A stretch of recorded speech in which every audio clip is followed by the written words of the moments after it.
Marketing Podcast brought to you by N Morph Media. My name is Ariana. I'm Kaylin. And today's going to be a little bit of a rapid fire episode. We're going to try and make this kind of quick, not necessarily to rush it or anything, but because we're busy.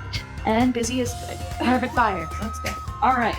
So, what's a client win from the last few weeks that you haven't stopped thinking about? Client win that I haven't stopped thinking about from last week. Well, we had several. So I guess my favorite one would be, again, we had one of our bigger packaged clients have some reels that went in really good view space. And when I say really good view space, I mean like well above 30,000 views. So those are always wins for me. I also had a personal win when I was out with my family at the pool this weekend, and one of the clients that we did their property video shoot for their house in the same subdivision of Old Kinderhook stopped me at the pool because she recognized our videos and me from the videos and said that she just absolutely loved our video. It's been helping her with her house. She wanted to do more content around it. And that she absolutely, that's awesome. Yeah, she absolutely loved everything that we do. And she follows all of our stuff. And I love hearing that too. Yeah, that's awesome. What does a realistic 90-day timeline kind of look like from, onboarding with us in social media? Like, what does that look like? Well, I think that it can look like a lot of things, but the way that I would prefer it to look like is, that we meet with a client. So like we schedule our meeting, right? The client knows that we're scheduled for a day and a certain time. I would like that client to come a little prepared. And when I say prepared, like making sure, for example, that they know their logins to the platforms, that we can gain access fairly quickly. Now, as far as starting with us, I think that we try to make it as easy as possible. We are also a marketing agency. So to me, that means that, we're full service. So if they don't know how to do something, which most of the time is what we're met with, is clients that don't really understand or know how to access those platforms, we come in and we can help do that as well. So it's just a little front loaded as far as access and time goes.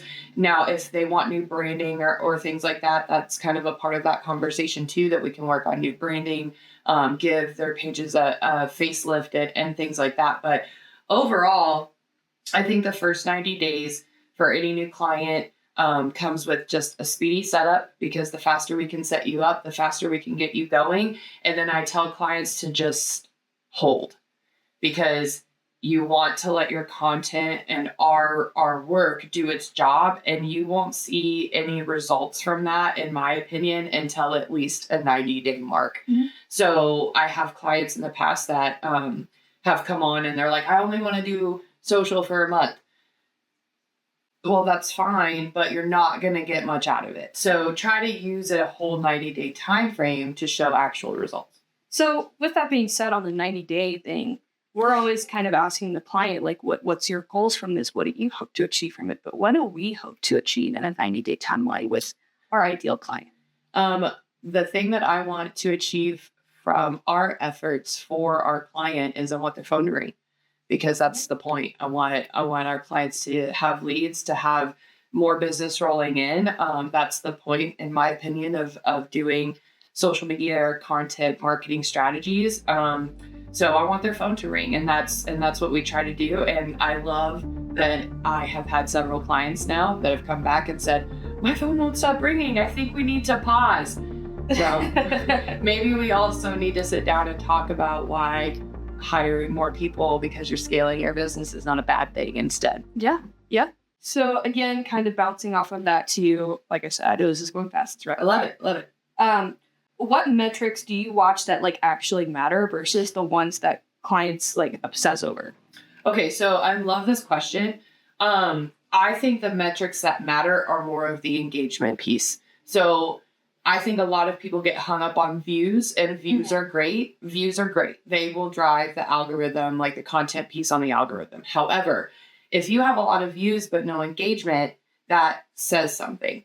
So to me, I look at more comments, shares, saves, story posts and reposts, things like that, because to me, that is actual audience members or actual consumers engaging with that piece of content. So it's pushing it even further than just watching it and scrolling on. So definitely pay attention, I think, to what will cause more intentional engagement with a post versus just what's going to get the views. Yeah. And I even think too, like there's a big difference between just pushing the like button and correct. Yeah. There's a huge difference. And I tell that to a lot of my content creator friends as well and coaching. You know, you really want to use hooks, different things that are going to spark comments, spark shares, spark saves, spark reposts, things like that, because that is really where your content game changes, in my opinion. Okay. So what's the fastest that you've ever seen real, tangible, like movement for a client, and what made that possible? Video. Video works. And I think that video works faster than any other piece of content. I think that video gives our clients the ability to put themselves out there in a way that nobody else, you know, could put a person out there. So I talk about this a lot in prior episodes, but I mean, if you're a business owner and you're out there trying to gain leads or gain new business for your company, do you want to go knock on 300 doors, or do you want to do a 10-second video clip that lands you in front of 1,500 people? It's the same concept for me. So I feel like video is what people usually fight me on the most. And it's like, you can do video without having to sit down and talk if you are just absolutely terrified of doing that. There's ways to do it content-wise that doesn't necessarily involve you sitting down and talking. However, if you can push through that fear and sit down and talk, that's what your consumers want to see. Yeah, it's even just too like a visual aesthetic. You could even just take a clip of not even you, like outdoor, out in your space in your location to market your area or whatever, and then just layer some on-screen text on it. Like there's so many different options with video. Not to mention that it puts you in the right place where people are scrolling versus if you just posted like a graphic. Yep. I also will say that I think that if a business owner took the time every morning and worked their schedule in a way that allowed them to do just a quick, hey, this is what's going on in my business, even if it's a quick Facebook Live or TikTok Live or something, and walking around showing a product of the day or what's going on internally with your team or what's going on with a problem that your business solves for someone, that is going to be the biggest game changer you could probably ever do. All right.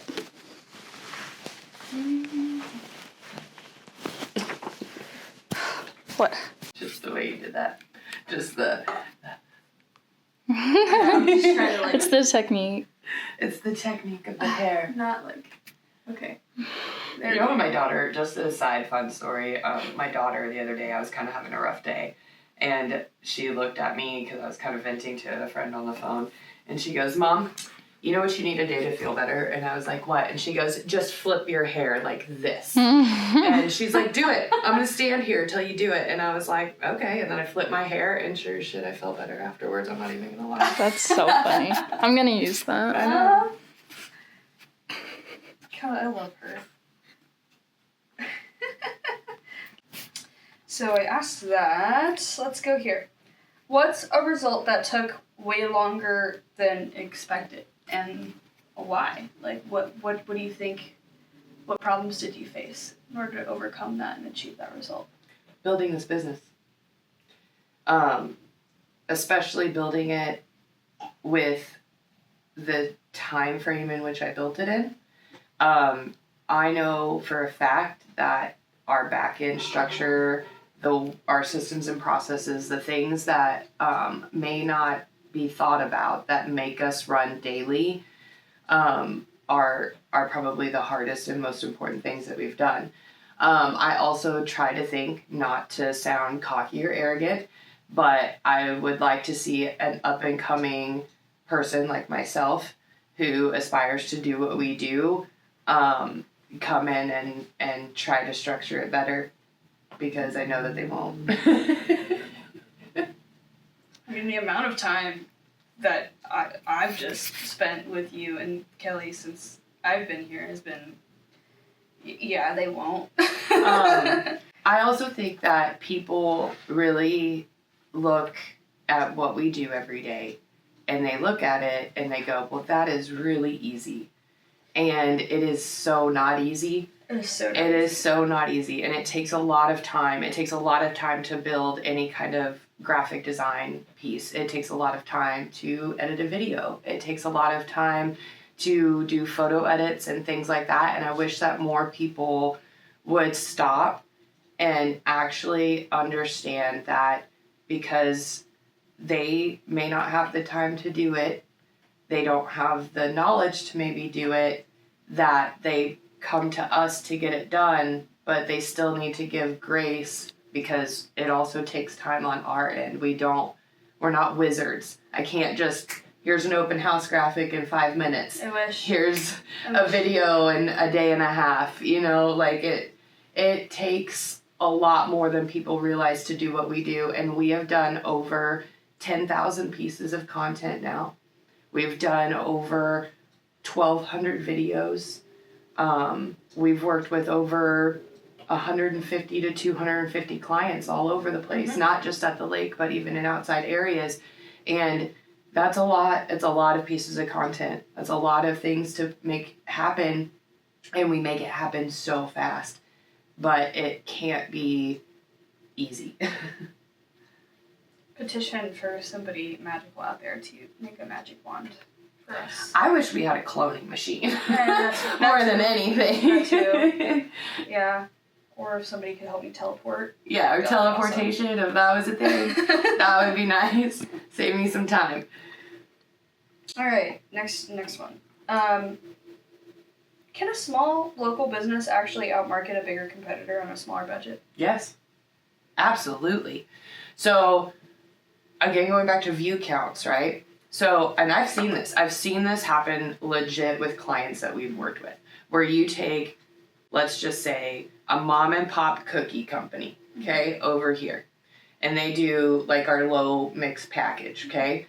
And then you take a construction company over here. And they are high-end luxury. They have lots of followers, all the things. Depending on the pieces of content, the video aspect of what's being filmed, how the content is put together, whether that be with performing stuff like hooks, trending audios, things like that, all of that can work better for the mom and pop cookie co than a construction company who might not know all of that. So I never discount the power of a small business that's just getting started or a large already pre-established business. The smaller mom and pop businesses that come in and work with us are my favorite businesses to work with because not only do they want the help and the exposure, but you also get to be a part of creating the stage of what that business is going to be, and that personally means a lot to me. I walk around this town now, and we've worked with so many businesses where I will drive around and I will see signs up on buildings and go, oh my God, we made that sign. Oh my God, we did that car wrap. Yeah. Oh my God, we did that billboard. And it's for businesses that are local, trying just as hard as we are, creating their own footprint. And I get to be a part of that. And I think that that's really cool. What's one thing every business owner should be tracking but aren't? One thing that every business owner should be tracking and aren't. It's really simple too. So you can do a lot of back end stuff, right? To track a lot of different things. You can track how many pieces of content you make or how many clients you work with or things like that. But I think the one piece that a lot of business owners, even I struggle myself sometimes with this, is when you get somebody on the phone, go, how'd you hear about us? Mm-hmm. How'd you hear about us? Because I guarantee you 9 times out of 10, they're going to be like, I found you on social media. I found you from your website. I found you from a Google search. And that, I think, is the most powerful thing to track for a business because you cannot, you can also gain that information, but you can also figure out where the best pieces of your budget needs to go to. So, for example, if I did a billboard, which, by the way, I don't believe in the power of billboards, okay? So, but if I did a billboard up here on the highway, and then I did 3 reels, and I got 4 phone calls, you know, and all of that traffic was from the reel, then I know that I don't need to spend any more money on that billboard. Right. And so not only does it help track how your customers are going to you, but it also tracks how you can save money as a business owner. Okay.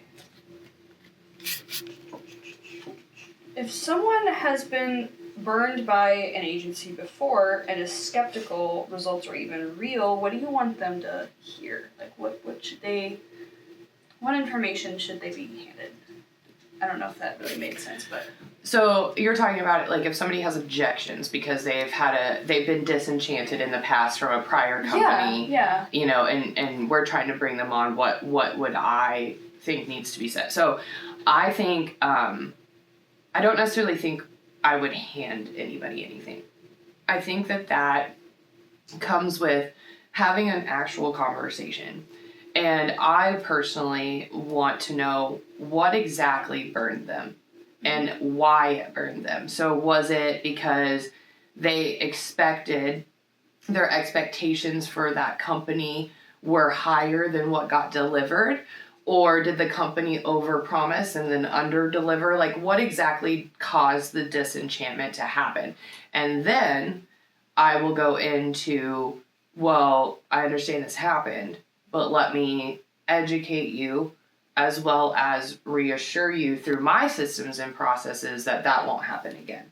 Because your services that I provide for you as a client is also a reflection of me and my team.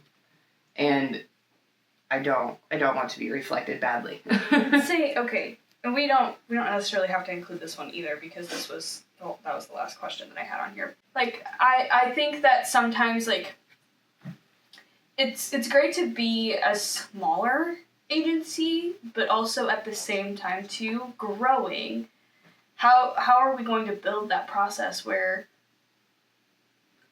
I mean, they're not constantly being handed off between, you know, me, you, and Kelly, or somebody else, or whoever. Well, I think that's a little two-folded, you know, like, so we have on our back end, for example, with you know, we're creating even and growing as we scale, you know, into different roles. So you're going into more of a sales role, right? To me, that sales role comes with a lot of client touches. That comes with, you know, basically the expectation of, okay, if I'm, you know, consumer facing and bringing on clients, I'm going to kind of be with them until X point, and then they're rolling. I also think that comes with just how we start communication and then continue to communicate. That sets a stage, willingly or unwilling. And I think that it also comes with communication to the client. So that is, how do you want to be communicated with? What is too much communication for you? What is not enough? Because again, being in the industry that we're in, we have the capability with our clients, and we do this all the time. You know, we have clients like, just shoot me a text. Okay, I'll just text you. Shoot me an email. Okay, I'll email. Do both. I'll do both. You know, whatever works for you. I mean, my goal is always, how do I make it easier for the client? Yeah. Okay, so in order to make it easier for you, said client, how can I do that for you? Does that answer that? Yeah. Okay. Yeah, it kind of does. I know that wasn't like a scripted like question or anything like that. I just felt like. No, I mean, it was a good question. It just kind of threw me for a second. We have experienced that before, though. So absolutely, yeah. Yeah, I just, I also find that sometimes clients can be, what's a good word? Like a heem-haw effect, you know, sometimes. So it's like, when you come in and we sign you up, like, be transparent. Like, you're not going to hurt my feelings. Like, if you want to see XYZ things, I love to know that. You know why? It makes my life easier because I can just figure that out faster versus going, okay, let me dream up with a magical brain here what ideas we could do or what, like, The more that you can take the guesswork out, the better job that we do. Now, I say that because at the end of the day, yes, we are your team. We're your full service, one-stop, full shop, team. But nobody knows your business the way that you know your business. Just like nobody knows our business the way that I know our business. And because of that, there has to be some sort of communication. Even if it's just a weekly text or a weekly email going, hey, I'm pushing these services real hard. Or hey, I just saw this reel. I'd like to kind of spin it because I really liked it. Or this is trending. Can I do something similar? All of those things have the biggest impact with us, and then we can easily execute those things. It's when a client goes, yes, I'm going to work with you and I'm going to give you all this content and it's going to be great. And then we get rolling and then I don't hear anything for like ever. And then I'm just like, I'm doing our due diligence as your provider, your partner, your team of, hey, what are we doing this week? How can I help? What can I do? And if I'm not hearing from you, that's the client's fault. I mean, that's two-folded with us too. Like, we can tell you how our marketing agency can help you in your business, but we're also telling you how you can work with a marketing agency. So, I mean, I think that's pretty cool too. I always say, we're here when you're ready. Yeah. We're here when you're ready. Okay, I think that's any questions for me? You have anything for me? No, I just enjoyed it. You're doing a great job with just the question. Yeah, I love it.